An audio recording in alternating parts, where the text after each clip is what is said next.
Hi everyone, welcome to the summit, and I'm so honored to be here introducing the first set of speakers. Thank you, Lori, and it's great to be back. I was here last year, and I'm seeing a lot of new faces and a lot of old familiar faces, and I'm really excited to meet those of you who I haven't yet.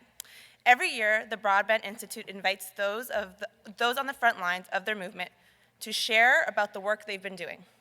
At Progress Toronto, we organize and advocate for a more democratic, just, and progressive city. From winning at City Council to bringing more progressive representation to the school board, we believe organizing thousands of people from across communities is one way we can take power and create change. We know that frontline work, face-to-face work, is so important. Meeting people where they're at, connecting with them on issues that matter to them, and mobilizing them to take action is how we can create change. We're in a moment of incredible struggle. The right wing is working to capture economic insecurity felt by the current affordability crisis, finding scapegoats in newcomers, in unions, and fueling the fire of culture wars to stoke division. The tip of the spear in these struggles are leaders from our movement who fight for the rights of everyone. These experiences ask us, how do we push back against exploitation and the rising culture of hate? How do we invest in people to create a good society, instead of investing our collective labor to create corporate profits? And so we have here today leaders from these progressive movements for justice and equality to share their experiences and help us draft a roadmap to achieve progress. These are our dispatches from the front lines. To share the first dispatch, I'd like to welcome Samantha Becotte. Samantha is a teacher and the president of the Saskatchewan Teachers Federation. Born and raised in Lloydminster, Saskatchewan, Samantha has led the Federation through a year filled with labor actions, negotiations, and fighting on behalf of the province's teachers and students for material supports and smaller class sizes, a fight that I know will resonate with many across our country. Welcome, Samantha.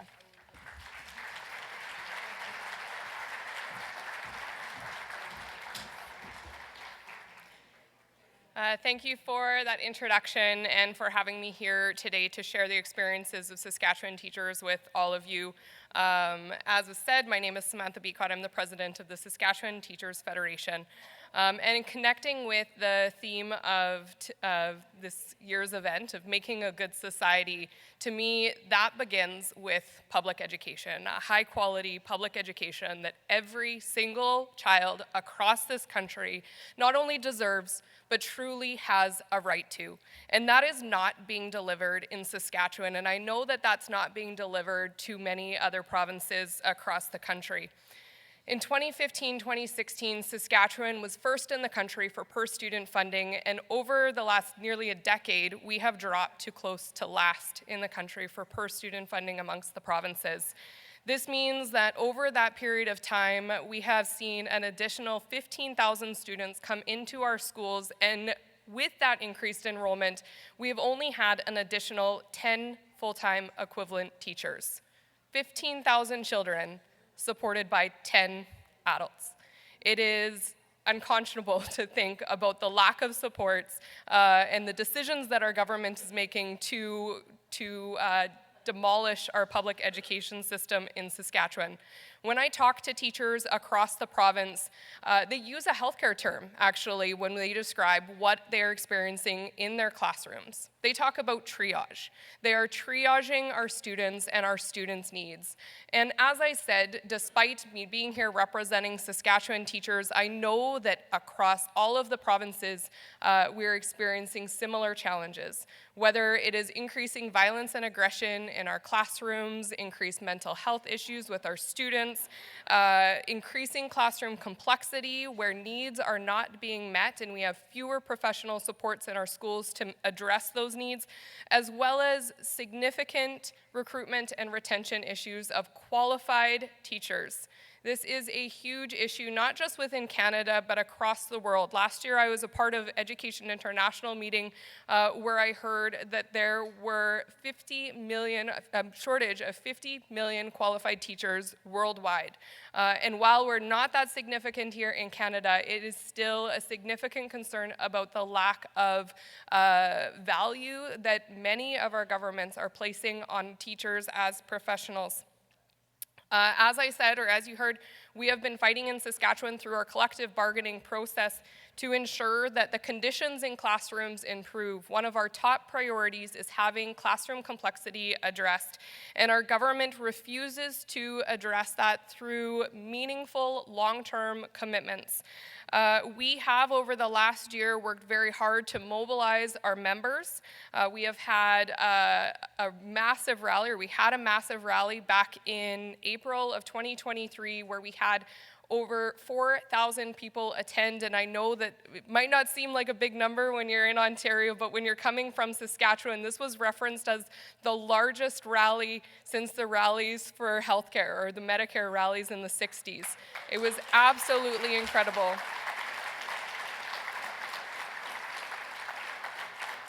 Beyond that, this year's negotiations has seen the most sanctioned action that we have ever had. Teachers are strong.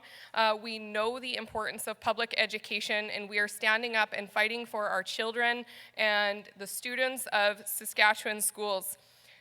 We have also engaged the public through these conversations because there is a lack of understanding around what classroom complexity truly means. And through our advocacy, we have seen 400,000 emails and phone calls sent through our Tell Them Tuesday platform to the Premier of Saskatchewan and the Minister of Education. And again, we have just over 1 million people in Saskatchewan. 400,000 is absolutely incredible when you think of the scope. And yet our government continues to ignore these issues and ignore the needs of our students.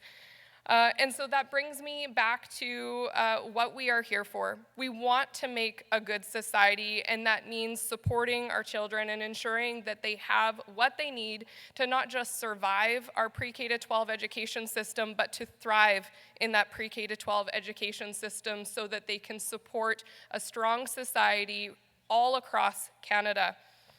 We need to protect public education, and we need help doing that. Our governments are quick to ignore the voices of teachers and very quick to dismiss the voices of teacher organizations within provinces.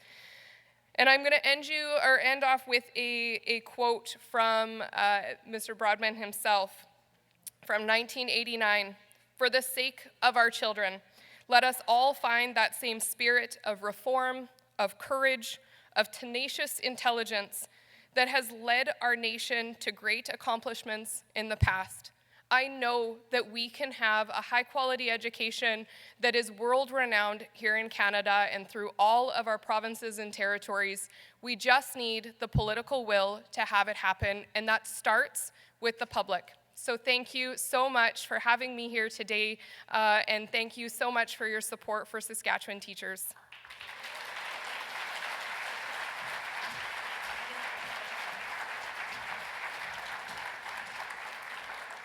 Incredible. Thank you, Samantha. And the fight for Saskatchewan teachers is inspiring. And you have all our solidarity and support. I'd now like to invite Simran Dhunna to the stage. Simran is a member of the Naujawan Support Network, a collective of international students and immigrant workers based in the Greater Toronto area. Through direct action and large-scale protests in front of businesses and residences, they have challenged employers, landlords, immigration consultants, and the Canadian government. Last October, it was reported in The Breach that since their founding in 2021, they had won back over $650,000. Sorry, $100,000 worth of stolen wages for international students and underpaid workers. It does deserve a round of applause. And on top of her advocacy, Simran herself is also a third-year medical student at the Queen's University. Welcome, Simran.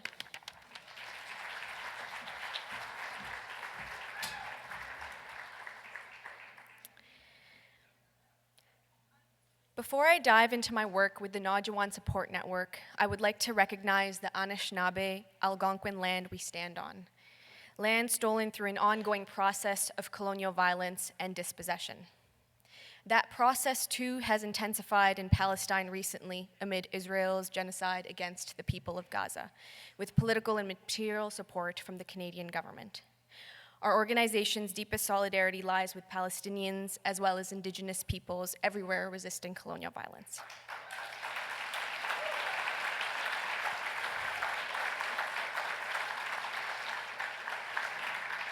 This type of internationalist solidarity also served as the seed of Naujawan Support Network. In November 2020, farmers from Punjab, Haryana, and other states in India encircled New Delhi, the capital, as part of a year-long permanent protest to demand the repeal of the Modi government's 3 pro-corporate farm laws. Punjabi immigrants across Canada organized weekly protests in support. Then, in November 2021, the farmers made history. They forced Modi to repeal all 3 laws without qualification. Galvanized by that victory, Punjabi workers and international students in Brampton came together to form Naujawan Support Network to fight our own struggles against exploitation, despair, and death by suicide that was peaking in 2021. Members of NSN work in trucking, restaurants, warehousing, construction, and other industries. We are underpaid, our wages are stolen, and our employers threaten us with deportation, violence, and lawsuits if we assert our rights. In the past, we fought alone, we fought in silence, or we didn't fight at all, thinking that these conditions are immutable and simply the price to pay for immigrating to this country. Over the last 3 years, our members have proven the opposite in practice. We have organized ourselves to stop the exploitation we face at the hands of employers, immigration consultants, colleges, and the Canadian government. We've done so by learning about our rights, organizing public protests in front of employers' homes and businesses, postering in their neighborhoods, executing social media boycotts, and building relationships with other workers. In this way, we have recovered over $700,000 in wages since our inception, but perhaps most importantly, organized workers have struck fear in the hearts of the people who exploit us.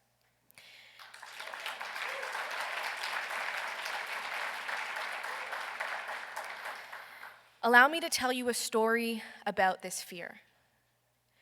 On the streets of industrial Mississauga, dozens of immigrant workers, mostly Punjabi youth and elders, worked 12-hour shifts in the blistering heat of a run-down factory named Live Freely Foods. Their hands prepared, packed, and transported the baked goods that reached Costco, Walmart, and Metro's grocery shelves. LFF paid them below the minimum wage, no vacation pay, no overtime pay or public holiday pay, and almost always paid them late. On August 24th last year, LFF shut down its machines. Days later, it put up a bankruptcy notice on its front door. The workers were suddenly left jobless, with thousands of dollars each in unpaid wages.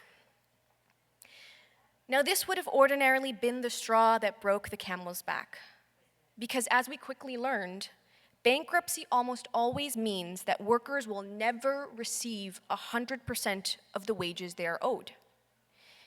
But this straw did not break the backs of these workers. On August 28th, some LFF workers decided to sit on the front lawn of the bakery in protest. Pretty quickly, many more joined them in what became a daily picket, or as we say in Punjabi, a morcha, from dusk till dawn. And while picketing, they began mapping out a plan to get their wages back. When Labor Day came with support from NSN members, the workers delivered a demand letter to the company owners' homes with a deadline for payment of the wages. One owner was visibly shaking as he took the letter into his hand. The workers were jubilant and prepared to press forward. One day before the deadline, one of the owners asked for a meeting with the workers. The workers agreed, and they elected a 5-member negotiating committee to do the talking. That meeting ended with the owner paying 1/3 of the wages owed in exchange for more time to pay the rest. The workers kept up their picket in the meantime. Over the course of a few more negotiations, in which the employer attempted to paint himself as a victim, the workers secured 100% of their wages in 3 installments.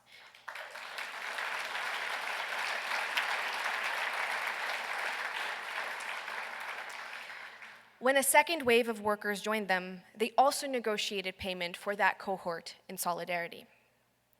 And so after a month-long daily protest, 37 LFF bakery workers had succeeded in recovering $186,000 in wages.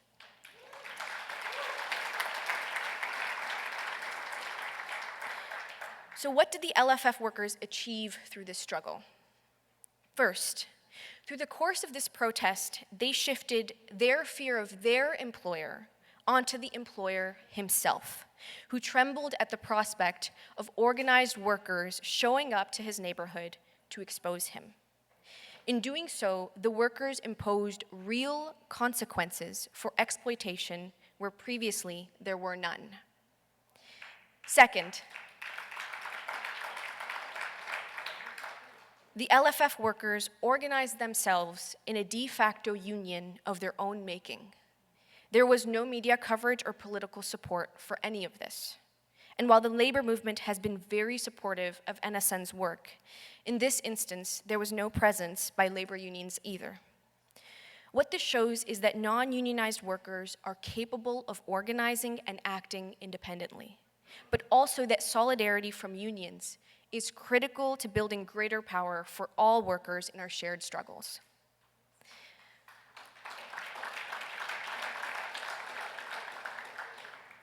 And finally, the LFF bakery workers showed that the legal and economic system disadvantages workers by design. There was no hope in bankruptcy law for them. So we did not wait for a middleman, NGO, or court to save us.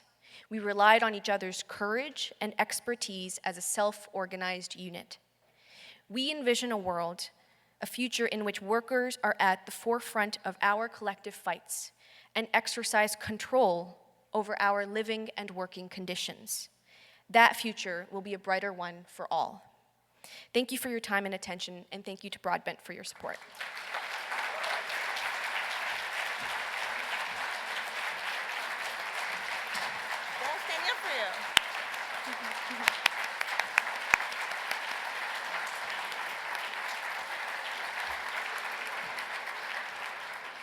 Wow, what an incredible work and show of power, and just a testament of what organized people and workers can accomplish. Thank you, Simran, for sharing that, and thank you. I encourage everyone to check out the NSN.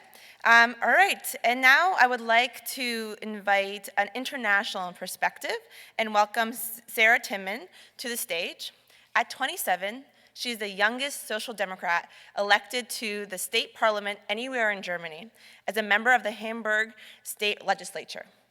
Sarah has been a member of the SPD and the SPT Youth Wing, JUSOs, since 2014. Prior to her election, Sarah studied law at the University of Hamburg and will complete a legal clerkship at the Supreme Court of Hamburg at the end of the year. Welcome, Sarah.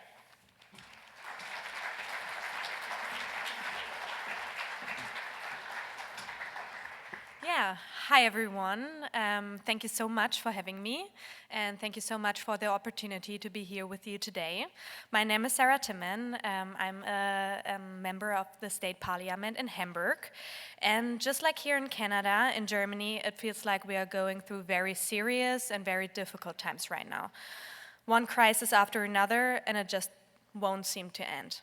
The affordability crisis, the climate crisis, the democratic crisis.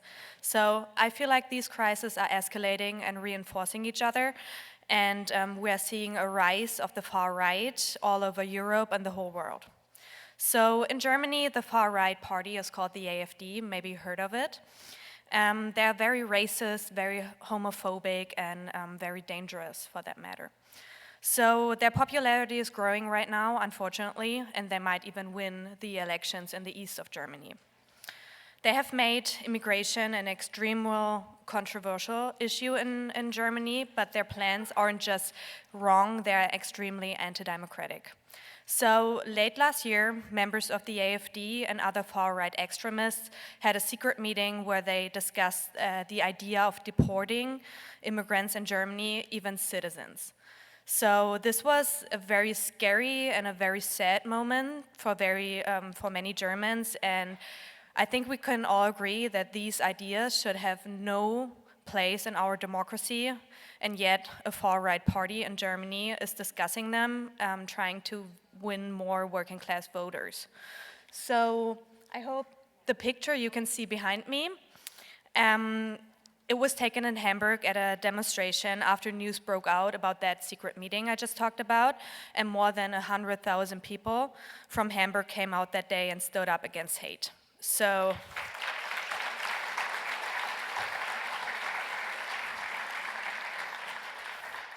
yeah, that was very great, and I feel like most of the citizens of Hamburg, they were really shocked and wanted to make it clear.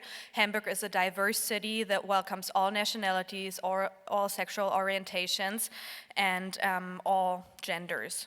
So this was really an overwhelming feeling for me personally too, because as a German with Brazilian roots, I felt really seen and supported.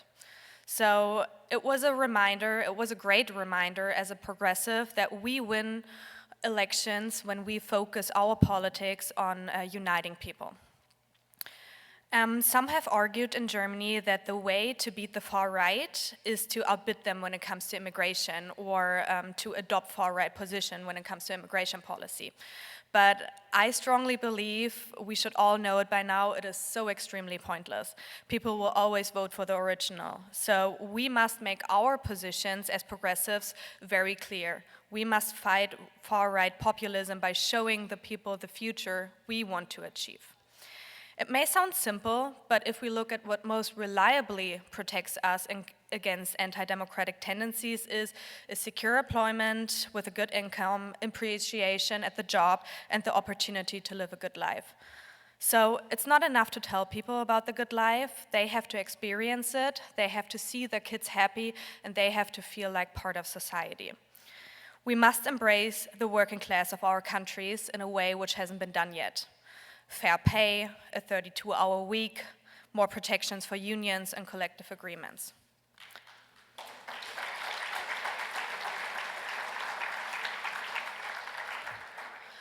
I feel like the stakes are very high right now. If we as progressives lose all the elections to the far right, I'm not sure what the future will hold for my country, for Europe, and the whole world. A failure to connect with working people could have a very high price, our liberal democracy. And I'm saying that as a German, and I'm being dead serious about that. So we know that immigration is not really a threat. If we do it right, if we put the resources we have into integration, it would be such a great opportunity for our labor market, for our pension system, and for society as a whole. As social democrats, it's on us to connect with the hope that brought those people into the streets in Hamburg that day. So we are the ones who are committed to solidarity. We are the ones who can make a change to improve people's life. And I feel like we have such beautiful values as progressives. We just urgently need to see them in action again. So I'm very happy to be here with you today to make that all happen. Thank you so much for listening and the opportunity to talk here today. Danke.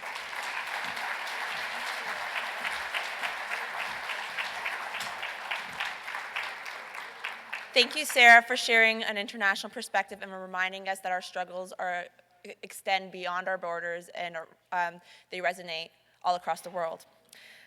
In our final dispatch, we'll hear from Akuah Frempong.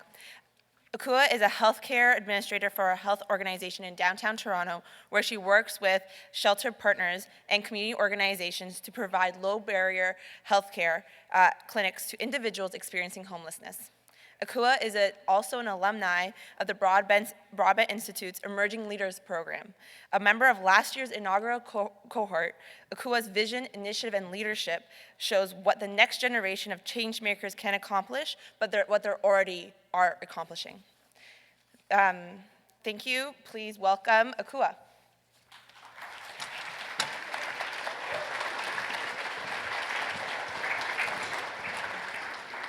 Good morning, everyone.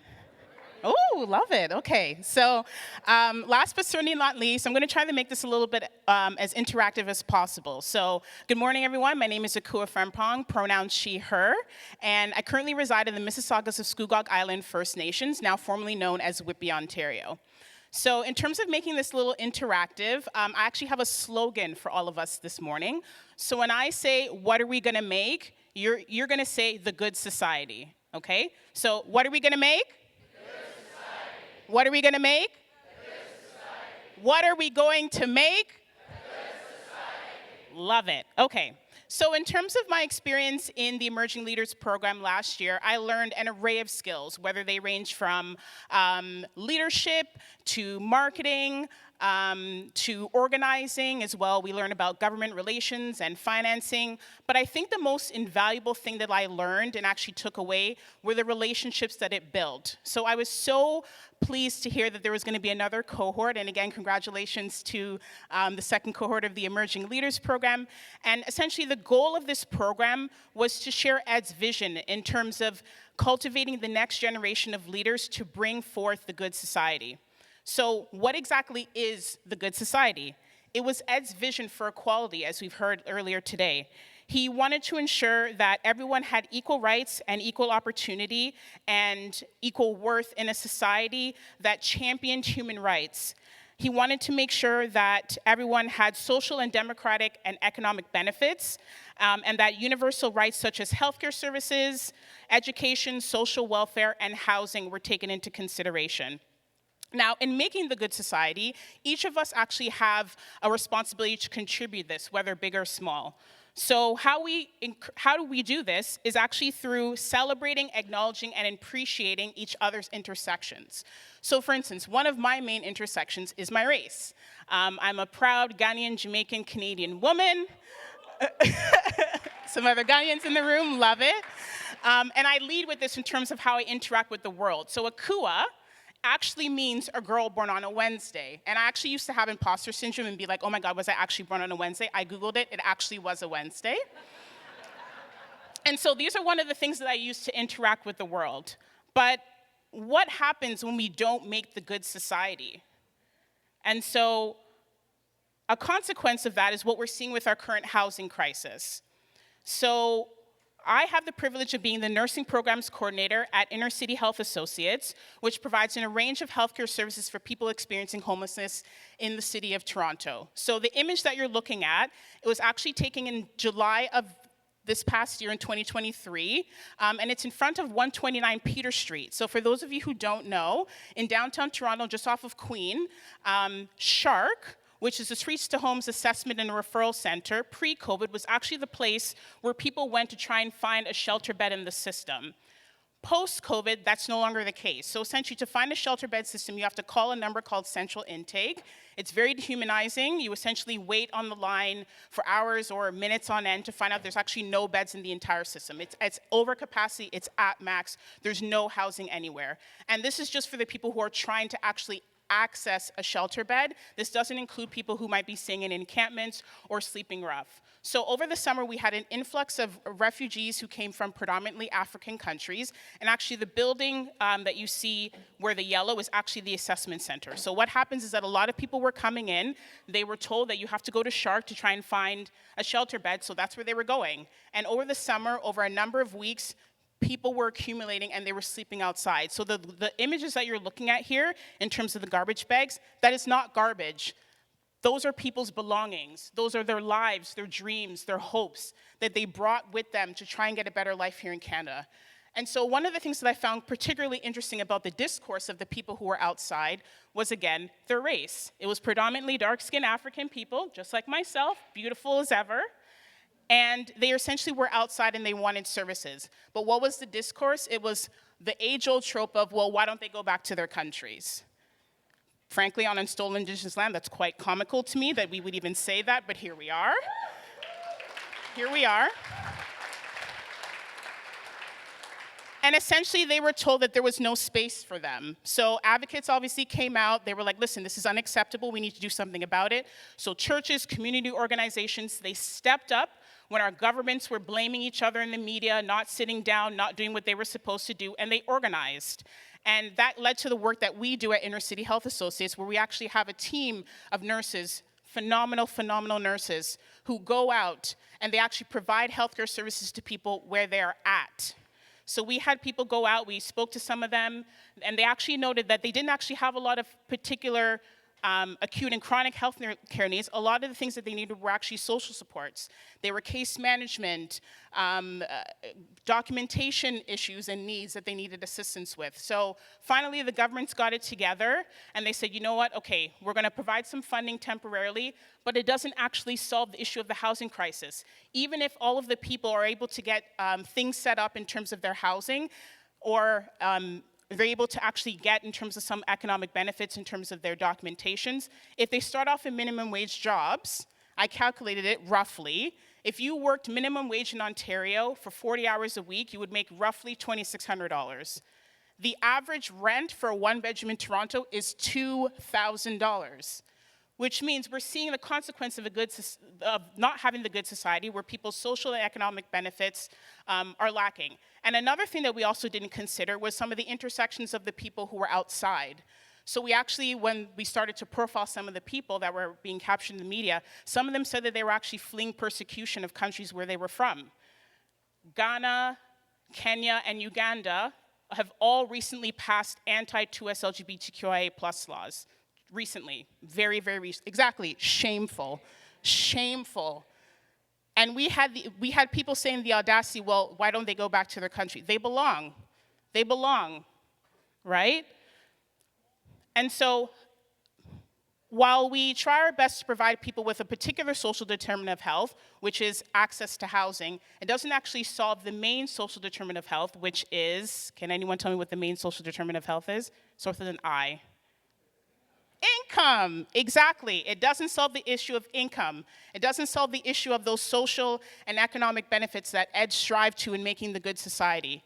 So as we go forth in our communities, I want us to at least take something, a small sliver of something that we learned today throughout the summit in terms of what we can actually take back with us to make the good society, because we deserve it. And it's important that we also demand from our elected officials who are paid to serve us that they provide all of the economic and social benefits that we need to thrive in our society. This was ED's vision. And I'm sorry, if we have money for wars, genocides, conflicts, inflating police budgets, we absolutely have money for housing. We do. I don't want to hear that we don't. We do. We do. And so as we go forth in the summit, I first want to thank everyone for taking the time to be here. And all of the organizing work that you do, it's often thankless. You put yourselves forward, you organize, you do amazing things to provide benefits to your community. And I think it's really important in terms of us all being able to gather here that we take something back with us in terms of how we can make the good society better in our communities, as was ED's vision. So in closing, it's super, oh my gosh, it's such an honor to be here. I was literally sitting in the audience just last year. It's amazing to see how everything that can happen in a year. Congrats again to the new cohort. I'm just so honored and thankful for the Broadbent Institute for the opportunity, and as well Ed for his vision. So I really hope you all enjoy the rest of the summit, and thank you so much for being here.